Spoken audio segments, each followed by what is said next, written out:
Hello friends, welcome to Annie's kitchen.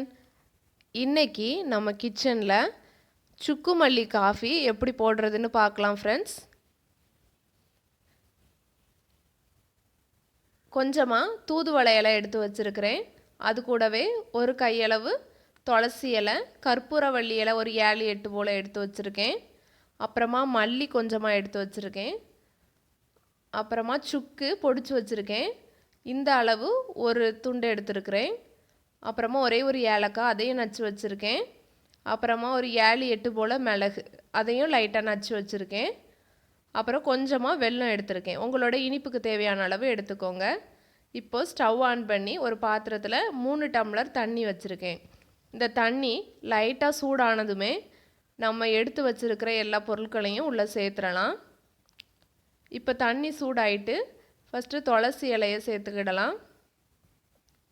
எடுத்து வச்சுருக்கிற எல்லா இலைகளையும் கழுவிட்டு உள்ளே சேர்த்துக்கோங்க.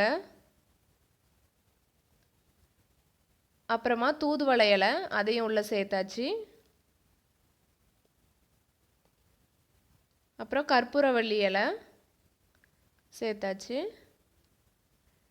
அப்புறமா சுக்கு, ஏலக்காய், மிளகு, மல்லி இது எல்லாமே நம்ம லைட்டாக பொடிச்சு வச்சுருக்கோம், அதையும் உள்ளே சேர்த்தாச்சு. இப்போ நல்லா கொதிக்கட்டும்.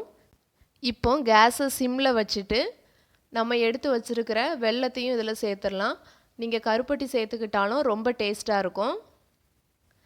நம்ம எடுத்து வச்சுருக்கிற 3 டம்ளர் தண்ணி 2 டம்ளராக குறையிற வரைக்கும் நல்லா கொதிக்க விடுங்க.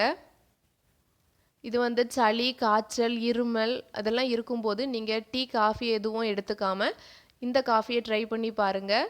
இது ஒரு ஹெல்த்தியான ட்ரிங்க், ரொம்பவே நல்லாயிருக்கும். உங்களோட இம்யூனிட்டி பவரை இன்க்ரீஸ் பண்ணும்.